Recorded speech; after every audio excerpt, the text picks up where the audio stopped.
4 சுவிசேஷம், 3 முற்பிதாக்கள், 2 ஏற்பாடு, ஒருவரை வானத்தின் பூமியின் கர்த்தர்.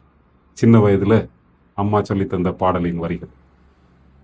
சுவிசேஷம் என்கிற வார்த்தை இந்த நாட்களிலே கிறிஸ்தவர்களுக்கு பரவலாக வித்தியாசமான கோணங்களிலே நாம் பயன்படுத்தி கொண்டிருக்கிறோம்.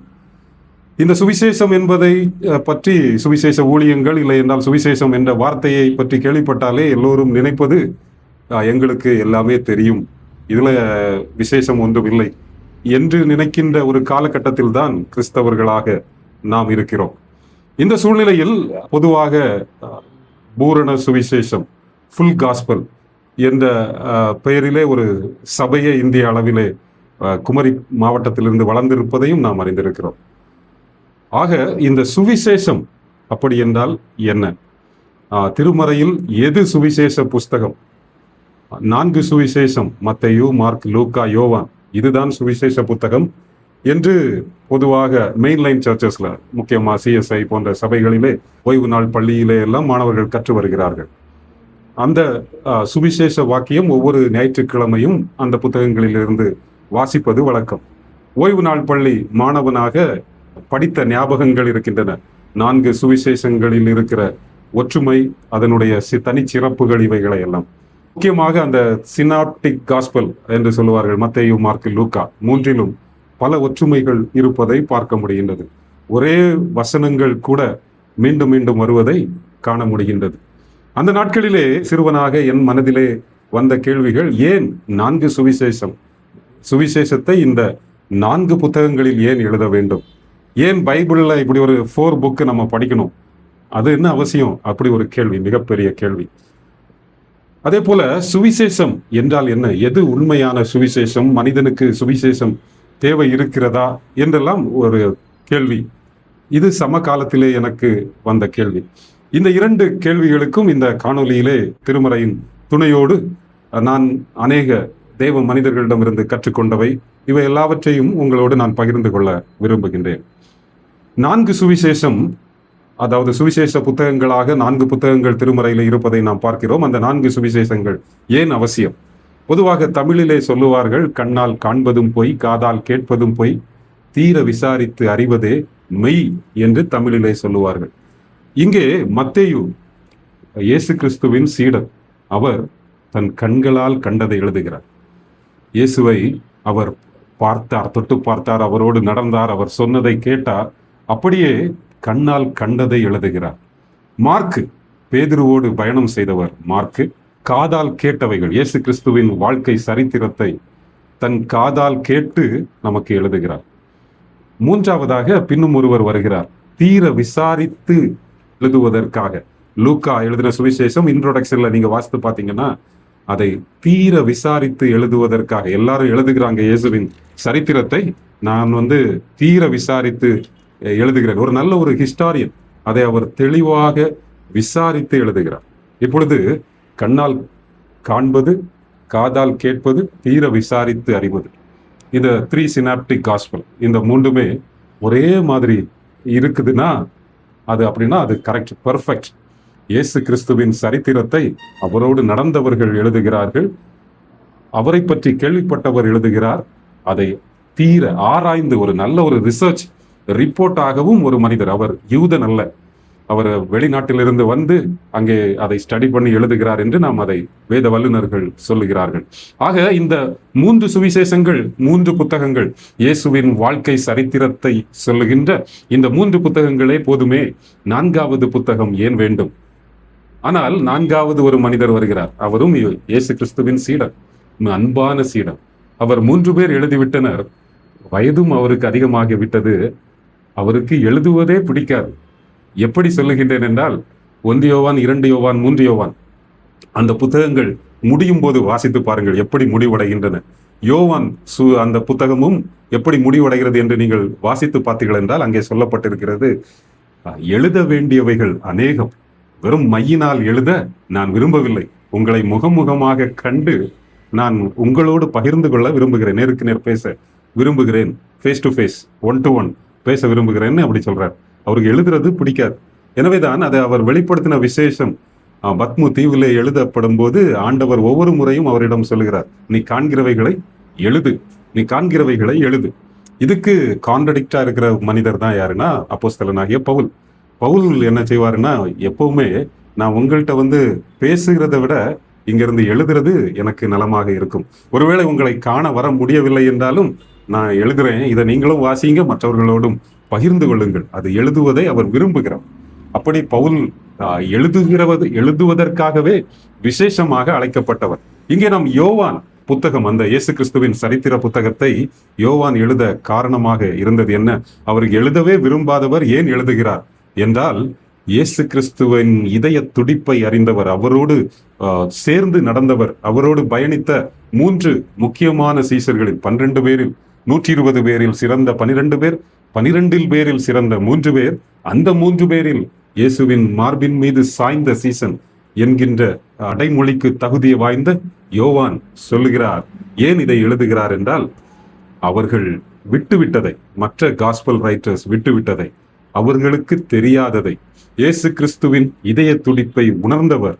அதன் மூலமாக இயேசு கிறிஸ்து எதற்காக இந்த உலகத்திலே வந்தார், அவருடைய பிரதான நோக்கம் என்ன, இவைகளை எல்லாம் அடிப்படையாக கொண்டுதான் அவர் எழுதுகிறார். அதாவது கண்ணால் கண்டது, காதால் கேட்டது, தீர விசாரித்தது மாத்திரமல்ல, யோவான் நான் நோக்கி பார்த்தது, நான் தொட்டது, நான் ருசித்தது, அந்த ஜீவ வார்த்தையை உங்களுக்கு தருகிறேன் அப்படி எழுதுகிறார். அதான் ஆதியிலே வார்த்தை இருந்தது என்று, வார்த்தையானவரை மாம்சமானது துவங்கி பரிசுத்த ஆவியானவரின் முக்கியத்துவம், இவைகளை எல்லாம் பற்றி அதிகமாக எழுதுகிறார். இந்த 4 இயேசு கிறிஸ்துவின் சரித்திர புத்தகங்கள் எப்படி 4ம் எந்த விதத்திலே வித்தியாசமாய் இருக்கிறது என்பதை பற்றி பலர் பலவிதமான ஆய்வுகள் செய்திருக்கிறார்கள். முக்கியமாக ஃபாதர் ஐரேனியஸ் என்கிற ஃபாதர், அவர் ஒரு ஹிஸ்டாரிக்கல் கான்ட்ரிபியூஷன் இந்த 4 புத்தகங்களுக்கு கொடுத்திருக்கிறார். அது எசேக்கியேல் 1ஆம் அதிகாரம் மற்றும் வெளிப்படுத்தின விசேஷம் 4ஆம் அதிகாரத்திலே நாம் பார்த்தோம் என்றால், முக்கியமாக வெளிப்படுத்தின விசேஷம் 4ஆம் அதிகாரத்திலே 7ஆம் வசனத்திலே வரக்கூடிய ஒரு காட்சியை அந்த 4 சுவிசேஷங்களுக்கு ஒப்பிடுகிறார். அதே காட்சியை எசேக்கியேல் தீர்க்கதரிசி எசேக்கியேல் 1ஆம் அதிகாரம் 4 முதல் 10 வரை உள்ள வசனங்களிலும், 10ஆம் அதிகாரம் 9 முதல் 14 வரை உள்ள வசனங்களிலும் நாம் அதை பார்க்கலாம். அதிலே அங்கே சிங்காசனத்திற்கு முன்பாக 4 ஜீவன்கள் இருந்தது என்று சொல்லப்பட்டிருக்கிறது வெளிப்படுத்தின விசேஷத்திலே. அதிலே 1ஆம் ஜீவன் சிங்கத்திற்கு ஒப்பாகவும், 2ஆம் ஜீவன் காளைக்கு ஒப்பாகவும், 3ஆம் ஜீவன் மனுஷ முகம் போன்ற முகம் உள்ளதாகவும், 4ஆம் ஜீவன் பறக்கிற கழுகுக்கு ஒப்பாகவும் இருந்தன என்று நாம் வாசிக்கின்றோம். இங்கே 4 ஜீவன்கள் இந்த தரிசனத்திலே வெளிப்படுத்தின விசேஷத்திலே யோவான் பார்க்கிற இந்த 4 ஜீவன்களை இந்த 4 புத்தகங்களுக்கு சிம்பலாக கொடுக்கிறார்கள். அதுல முதல் ஜீவன் சிங்கத்திற்கு ஒப்பாயிருந்தது, 2ஆம் ஜீவன் காளைக்கு ஒப்பாயிருந்தது, 3ஆம் ஜீவன் மனுஷ முகம் போன்ற முகம் உள்ளதாய் இருந்தது. இதிலே மத்தேயுவை எந்த சிம்பலுக்கு ஒப்பிடுகிறார்கள் என்றால், அந்த மனுஷ முகத்துக்கு ஒப்பிடுகிறார்கள். த இன்கார்னேஷன், அவருடைய இயேசு கிறிஸ்துவினுடைய மேசியாவினுடைய மனித அவதாரம், மனுஷகுமாரன், தேவகுமாரன் மனுஷகுமாரனாய் இந்த உலகத்திலே பிறந்தார். தீர்க்கதரிசிகளால் முன்னுரைக்கப்பட்டது நிறைவேறும்படி இப்படி நடந்தது என்றெல்லாம் மத்தேயு சுவிசேஷத்திலே அதிகமாக நாம் வாசிக்க முடியும். அவர் மேசியாவாக தாவீதின் குமாரனாக பிறந்தார் என்பதை வலியுறுத்துவதற்காகத்தான் மத்தேயு சுவிசேஷம் துவக்கத்தில் இருந்தே அவருடைய யூத வரலாற்றின் பின்னணியத்தோடு துவங்குகிறது. இரண்டாவதாக மார்க்கு சுவிசேஷம், அது சிங்கமுகம், சிங்கம் வெற்றியின் அடையாளமாக சொல்லப்படுகிறது. யூத ராஜசிங்கம், அவர் உயிர்த்தெழுந்தார், மரணத்தை ஜெயித்தார், வெற்றியாய் இந்த உலகத்திலே அவர் வாழ்ந்து காட்டினார் என்பதை அடிப்படையாக கொண்டு எழுதப்பட்டது மார்க்கு சுவிசேஷம். மூன்றாவதாக லூக்கா, காளையின் முகம். லூக்கா ஒரு காளை முகத்தோடு ஒப்பிடப்பட்டிருக்கிறது. அதாவது அவருடைய சாக்ரிஃபைஸ், அவருடைய பாடுகள், அவருடைய பாடு மரணத்தை லூக்கா சுவிசேஷத்திலே அதிகமாக முக்கியப்படுத்தப்படுவதை நாம் பார்க்கலாம். நான்காவதாக யோவான் சுவிசேஷம், கழுகு முகம். கழுகு உயர பறந்து உயரே இருந்து கீழே பார்க்கும் அந்த கழுகு முகமாக அதிலே முக்கியமாக சொல்லப்படுகிறது the outpouring of Holy Spirit. பரிசுத்த ஆவியை குறித்து யோவான் சுவிசேஷத்திலே சொல்லப்பட்ட அளவு சிறப்பாக மற்ற எந்த புத்தகங்களிலும் சொல்லப்படவில்லை. எதற்காக பரிசுத்த ஆவியானவர் அனுப்பப்பட்டார், அவருடைய ஊழியம் என்ன, அவர் மனிதர்களுடைய எதை நிறைவேற்ற போகிறார், சபை எப்படி போகிறது, இதை எல்லாவற்றிற்கும் அடிப்படையாக யோவான் சுவிசேஷத்திலே பரிசுத்த ஆவியின் முக்கியத்துவத்தை அங்கே சொல்லப்பட்டிருக்கிறது. கழுகு முகம், அதை கழுகு பார்க்கிற வண்ணமாக மேலிருந்து கீழே நோக்கி பார்த்த, கீழே இறங்கி வந்த பரிசுத்த ஆவியானவரை முக்கியப்படுத்துகிறது. அதே போல பார்க்லே என்கிற இறையியல் வல்லுனர் கழுகு கண்கள் கொண்டு பார்த்து இந்த யோவான் சுவிசேஷத்தை எழுதினார் என்று பார்க்லே சொல்லுகிறார். அதிலே என்ன சிறப்பு என்றால், இந்த முதல் அற்புதமான அடையாளமாக சொல்லப்பட்ட கானா ஊரிலே கல்யாண வீட்டிலே ரசம் குறைவுபட்டது, இரண்டாவது இயேசு கிறிஸ்துவால் தண்ணீர் மாற்றப்பட்ட ரசமானது மிகவும் முன்பு கொடுத்த ரசத்தை விட சுவை மிக்கதாக இருந்தது என்று நாம் அங்கே யோவான் அதை சிறப்பாக முக்கியப்படுத்தி எழுதுவதை நாம் பார்க்க முடிகிறது. அதே போல மரியாள் இயேசுவின் பாதத்திலே அந்த நளதத்தை அபிஷேகித்த போது அந்த வீடு முழுவதும் நல்ல வாசனையால் நிறைந்தது என்று அவர் எழுதுகிறார். அந்த யோவான் அந்த இடத்திற்கே நம்மை அழைத்து சென்று அந்த வாசனையையும் நுகர நமக்கு உதவி செய்கிறார். அதுதான் கழுகு கண் பார்வையோடு எழுதப்பட்ட சுவிசேஷம் யோவான். சுவிசேஷம் என்று நாம் கேட்டுக்கொண்டிருக்கிறோம். இந்த மத்தேயு, மார்க், லூக்கா, யோவான் இந்த 4 புத்தகங்கள் தான் சுவிசேஷ புத்தகமா, குட் நியூஸ் புத்தகமா? இது ஒரு மிகப்பெரிய கேள்வி. தொடர்ந்து இந்த மத்தேயு யாருக்காக எழுதப்பட்டது என்றால் யூதர்களுக்காக. நான் ஏற்கனவே சொன்னேன் அல்லவா, அவர்கள் மேசியாவை தேடிக்கொண்டிருக்கிறார்கள். நீங்கள் எதிர்பார்த்து கொண்டிருக்கிற மேசியா இவர்தான் என்று சொல்லுவதற்காகவே யூதர்களுக்காக இந்த மத்தேயு புத்தகம் எழுதப்பட்டது. மார்க்கு சுவிசேஷம் ரோமர்களுக்காக எழுதப்பட்டது. லூக்கா சுவிசேஷம் கிரீக் இல்லை என்றால் புறஜாதி இனத்தவருக்காக எழுதப்பட்டது. யோவான் சுவிசேஷம் எல்லோருக்காகவும் நமக்காகவும். அப்படி என்றால் மத்தேயு நமக்கு தேவையில்லை, மார்க், லூக்கா நமக்கு தேவையில்லை என்று அல்ல. அந்த நோக்கம் நம் தெரிந்திருந்தால் அதை படிக்கும்போது நமக்கு பின்னும் அதை நன்கு புரிந்து கொள்வதற்கு வசதியாக இருக்கும். இதிலே இந்த 4 புத்தகங்களிலும் சிறப்பானது யோவான் சுவிசேஷம் என்று எல்லாராலும் ஏற்றுக்கொள்ளப்படுகிறது. யோவான் சுவிசேஷம் ஒரு முழு வேதாகமத்தின் ஒரு அப்டிராக்ட் என்று கூட சொல்ல முடியும். பைபிளை முழுவதுமாக புரிந்து கொள்வதற்கு பிகினர்ஸ் எதை படிக்க வேண்டும்? யோவான் சுவிசேஷத்தை தான் படிக்க வேண்டும். யோவான் சுவிசேஷம் எதற்காக எழுதப்பட்டது என்று யோவான் எழுதின சுவிசேஷம் 20ஆம் அதிகாரம் 31ஆம் வசனத்திலே சொல்லப்பட்டிருக்கிறது. இந்த யோவான் சுவிசேஷம் நாம் படிக்கும்போது இயேசுவோடு உள்ள உறவிலே மகிழ, அவருடைய அன்பினை ருசிக்க, அவருடைய இதய துடிப்பை உணர, பரிசுத்த ஆவியின் முக்கியத்துவத்தை அறிந்து கொள்ள இந்த யோவான் சுவிசேஷம் நமக்கு மிக முக்கியமானதாக, பிரயோஜனமானதாக இருக்கும். ஆக இந்த 4 புத்தகங்கள் கூறும் சுவிசேஷ நாயகன் இயேசுவின் சரித்திரத்தை தான் இந்த 4 புத்தகங்களும் சொல்லுகின்றன. அந்த சரித்திரம் எவ்வளவு உண்மையானது என்பதை இந்த 4 சாட்சிகளும் இணைந்து நிரூபிக்கின்றன. பொதுவாக 2 சாட்சிகள் இருந்தால் போதும் என்று சொல்லுவார்கள். ஆனால் இங்கே 4 சாட்சிகள், 4 பேரும் 4 வித்தியாசமான கண்ணோட்டத்தில் இயேசுவின் சரித்திரத்தை நமக்கு எடுத்து தந்திருக்கின்றனர்.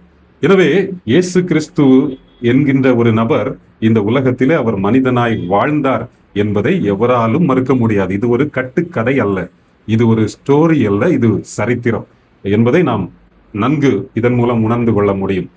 இங்கே இயேசு கிறிஸ்துவின் சரித்திர புத்தகத்தை சுவிசேஷ புத்தகமாக கிறிஸ்தவ உலகம் தவறாக உபயோகித்து வருகிறது என்பது மிக முக்கியமாக இந்த நாளிலே உங்களோடு நான் சொல்ல விரும்புகின்ற ஒரு காரியம். ஏன் சரித்திர புஸ்தகத்தை தவறாக சுவிசேஷ புத்தகமாக உபயோகிக்கிறார்கள் என்று ஒரு ஸ்டேட்மெண்ட் கேட்டவுடனே நம்மில் பலருக்கு இது வருத்தமாக பெயினை உண்டாக்குற ஒரு காரியமாக கூட இருக்கலாம். நான் கூட முதலில் இந்த ஸ்டேட்மெண்டை எனக்கு என்னுடைய ஆவிக்குரிய வாழ்க்கையில் ஒரு முக்கிய தந்தையாக, அண்ணனாக இருந்து என்னை வழி நடத்துகிறவர் சகோதரர் ஐசக் ஜெபக்குமார் அவர்கள். ஜெம்ஸ்ல மிஷனரியாக இருந்தார்கள், டாப்டில இருந்தாங்க. அப்புறம் ரிட்டையர்ட் ஆன பிறகு ஜெம்ஸ்ல எம்பிடிசின்னு ஒரு கோர்ஸ் அவங்க எழுதினாங்க. அப்புறம் அதுல இருந்தும் வெளியே ரீசெண்டா ஆர்எல்டிசி அப்படி ஒரு கோர்ஸ் நடத்தினாங்க. அதுலேயும் நான் கற்றுக்கொள்ள ஆண்டவர் எனக்கு கிருபை செய்தார். தொடர்ந்து அவர்கள் த காஸ்பல் கம்யூனிட்டி என்கிற ஒரு சின்ன ஒரு ஐக்கியத்தை வைத்திருக்கிறார்கள். அதில் குழுவாக இணைந்து செயல்படுகிறார்கள். அந்த காஸ்பல் கம்யூனிட்டி, அதுவும் ஒரு யூடியூப் சேனல் இருக்குது, த காஸ்பல் கம்யூனிட்டி. அதுல அந்த யூடியூப்ல நீங்க போனீங்கன்னா ஐசக் அண்ணனோட நிறைய செய்திகள் அங்கே இருக்கிறது. முக்கியமாக ரோமருக்கு எழுதின நிருபத்தின் மிக டீட்டெயிலான ஸ்டடி அங்கே சொல்லப்பட்டிருக்கிறது. டிஸ்கிரிப்ஷன்ல அதை பற்றி நான் லிங்க் கொடுக்கிறேன். நீங்கள் விரும்புகிறவர்கள் பார்த்து பயனடையும்படி அன்போடு கேட்டுக்கொள்கிறேன். இந்த 4 புத்தகங்களும், அதாவது மத்தேயு, மார்க், லூக்கா, யோவான், இவை 4ம் சரித்திர புத்தகங்கள் மட்டுமே அன்றி அது சுவிசேஷ புத்தகங்கள் என்று அவற்றை எடுத்துக்கொள்ள முடியாது என்று நாம் சொல்ல முடியும். ஏனென்றால் இயேசு கிறிஸ்து இந்த உலகத்திலே எதற்காக வந்தார் என்றால், எந்த ஒரு மனிதனும் நிறைவேற்ற முடியாத நீதியை, தேவ நீதியை நிறைவேற்றுவதற்காக வந்தார். அப்படி என்றால் இயேசு கிறிஸ்து தன்னுடைய வாழ்நாள் காலத்திலே அவர் செய்த காரியங்களை எந்த ஒரு மனிதனாலும் அதற்கு பின்பு செய்ய முடியாது. அதாவது அவர் பிறப்பிலிருந்து செய்த அற்புதங்கள் துவங்கி அற்புதமான அடையாளங்களாக யோவான் சுவிசேஷத்திலே சொல்லப்பட்டிருக்கிற தண்ணீர் ரசமாக மாற்றுதல், பின்னும் 5 அப்பங்கள் 5000 பேருக்கு போஷிக்கப்படுதல். அங்க வரும் 5 அப்பம் இல்ல, ஒன்றும் இல்லாமையில் இருந்து அப்பங்கள் உருவாக்கப்படுகின்றன. அவர் கிரியேட்டர் என்பதை அந்த இடத்திலே வெளிப்படுகிறார். இவனமாக அங்கே அநேக 7 அற்புதங்கள், முக்கிய அடையாளங்கள், அற்புதமான அடையாளங்கள், வெறும் அற்புதங்கள் அல்ல. அவை எதை அடையாளப்படுத்துகின்றன? இவரே வானத்திலிருந்து இறங்கிய ஜீவ அப்பம் என்பதை மனிதனுக்கு கற்றுத் தருகிறது. அதற்காகத்தான் இந்த யோவான் புத்தகம் எழுதப்பட்டது. அதற்காகத்தான் இயேசு கிறிஸ்து இந்த உலகத்திலே வந்தார். இந்த சரித்திர புத்தகத்தை படித்து பலர் கிறிஸ்தவத்தை, முக்கியமாக தமிழ் கிறிஸ்தவம், மிஸ்லீட் பண்ணப்படுவதை நம்மால் பார்க்க முடிகிறது. அதாவது கிறிஸ்தவம் என்றாலே இயேசு கிறிஸ்து உன் கண்ணீரை துடைப்பார், இயேசு கிறிஸ்து உன்னை விடுவிப்பார், உன் வியாதியிலிருந்து சுகமாக்குவார், பில்லி சூனிய கட்டுகள், மந்திரவாத கட்டுகளிலிருந்து உங்களுக்கு விடுதலை தருவார், கல்யாணம் பண்ணி வைப்பார், வேலை வாங்கி வைப்பார். இதுதான் கிறிஸ்தவம் என்று ஒரு தவறான பாதையிலே, கிறிஸ்தவம் மிக தவறான பாதையிலே, கோணலான பாதையிலே சென்று கொண்டிருக்கிறது. இதை அடிப்படையாக கொண்டு எல்லாவற்றிற்குமே அவர்கள் உடனே எடுத்துக்காட்டாக சொல்லுவது, இயேசு கிறிஸ்து நன்மை செய்கிறவராய், அற்புதம் செய்கிறவராய் சுற்றி திரிந்தார். அவர் வெறும் அற்புதம் செய்வதற்காக அவர் இந்த உலகத்திலே வரவில்லை. அவர் தன்னையே தியாக பலியாக தந்து நம்மேல் விளையிருந்த தேவ கோபாக்கினையை இருந்து நம்மை விடுவித்து நம்மை ராஜரீகமான ஆசாரிய கூட்டமாக அவரோடு உட்கார செய்வதற்காகத்தான் இயேசு கிறிஸ்து இந்த உலகத்திலே வந்தார். எந்த ஒரு மனிதனாலும் நிறைவேற்ற இயலாத நீதியை நிறைவேற்றுவதற்காகவே இயேசு கிறிஸ்து இந்த உலகத்திலே வந்தார். அதுதான் சுவிசேஷம். அது எங்கே சொல்லப்பட்டிருக்கிறது? அதற்காக மாத்திரமே ஒரு புத்தகம் எழுதப்பட்டதா? அப்படி ஒரு கேள்வி கேட்டு பார்த்தீர்கள் என்றால், அதற்காக எழுதப்பட்ட புத்தகம் தான் ரோமருக்கு எழுதின நிருபம். ஆக எது சுவிசேஷ புத்தகம்? ரோமருக்கு எழுதின நிருபம் தான் சுவிசேஷ புத்தகம். நீங்கள் அந்த ரோமருக்கு எழுதின நிருபத்தை எடுத்து வாசிக்க ஆரம்பித்தீர்கள் என்றால், முதல் அதிகாரத்தில் இருந்தே சுவிசேஷம் சுவிசேஷம் சுவிசேஷம் என்கிற வார்த்தை மீண்டும் மீண்டும் உபயோகப்பட்டிருக்கிறதை நீங்கள் பார்க்கலாம். இயேசு கிறிஸ்து சொன்ன பரிசுத்த ஆவியானவர் உங்களிடத்திலே வரும்போது நான் இந்த நாட்களிலே சொல்லாத அநேக காரியங்களை அவர் உங்களுக்கு கற்றுத்தருவார் என்று இயேசு கிறிஸ்துவால் வாக்குத்தத்தம் பண்ணப்பட்ட பரிசுத்த ஆவியானவரின் ஆளுகையினாலே சுவிசேஷத்திற்காக தனியாக பிரித்தெடுக்கப்பட்ட ஒரு மாமனிதர் தான் அப்போஸ்தலனாகிய பவுல்.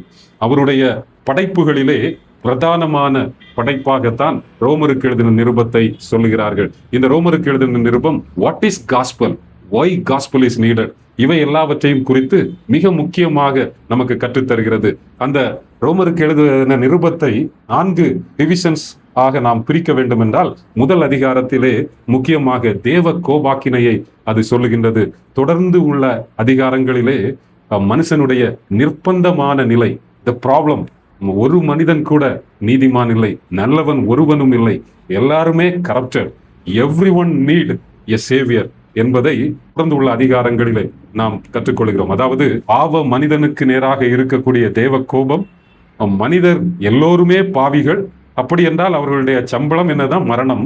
அதிலிருந்து விடுதலையாக்கத்தான் இயேசு கிறிஸ்து இந்த உலகத்திலே வந்தார்.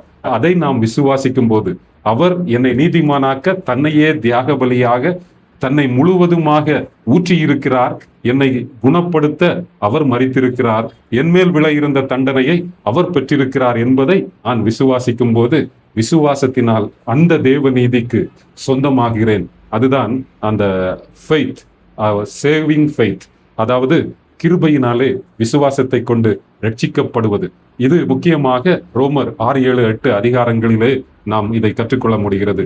தொடர்ந்து 8ஆம் அதிகாரத்தின் பின்பகுதி துவங்கி கடைசி வரை உள்ள அதிகாரங்களிலே ஆவிக்குரிய வாழ்க்கை எப்படி வாழ்வது, கிறிஸ்தவ வாழ்க்கை எப்படி வாழ்வது என்பதை பற்றியெல்லாம் முக்கியமாக பரிசுத்த ஆவியானவரின் பலத்தினால் இந்த உலகத்தோடு எப்படி போராடுவது, மாம்சத்தை எப்படி ஜெயிப்பது என்பதையெல்லாம் பற்றி தொடர்ந்து அந்த ரோமருக்கு எழுதின நிருபத்திலே நாம் பார்க்கலாம். ஆக மத்தேயு, மார்க், லூக்கா, யோவான் இந்த 4 புத்தகங்களும் சரித்திர புத்தகங்கள். சரித்திர நாயகராம் இயேசுவின் சரித்திரத்தை நமக்கு கற்றுத்தருகின்றது. அங்கே சுவிசேஷம் இல்லையா, உபதேசம் இல்லையா? இருக்கிறது, இல்லை என்று சொல்லவில்லை. ஆனால் இயேசுவின் வாழ்க்கை முழுவதும் இருக்கிறது. அதிலிருந்து நாம் கற்றுக்கொள்ள வேண்டிய காரியங்கள் மிக அதிகம். அவைகளும் முக்கியமானவை. ஆனால் எது சுவிசேஷம்? சுவிசேஷம் நமக்கு என்ன தருகிறது? சுவிசேஷத்தின் முக்கியத்துவம் என்ன? அதனால் நம்முடைய வாழ்க்கையில் கிடைக்கும் பலன் என்ன? இவை எல்லாவற்றையும் சரியாக புரிந்து கொள்ள வேண்டும் என்றால் ரோமருக்கு எழுதின நிருபத்தை நாம் கண்டிப்பாக பொறுமையாக படிக்க வேண்டும். அப்படி படிப்பதன் மூலமாகத்தான் நாம் நம்முடைய நிர்பந்தமான நிலையை உணர முடியும். ஆண்டவருடைய பரிசுத்த ஆவியானவருடைய முக்கியத்துவத்தை நம்மால் உணர முடியும். ஆவிக்குரிய வாழ்க்கை என்ன என்பதை அறிய முடியும்.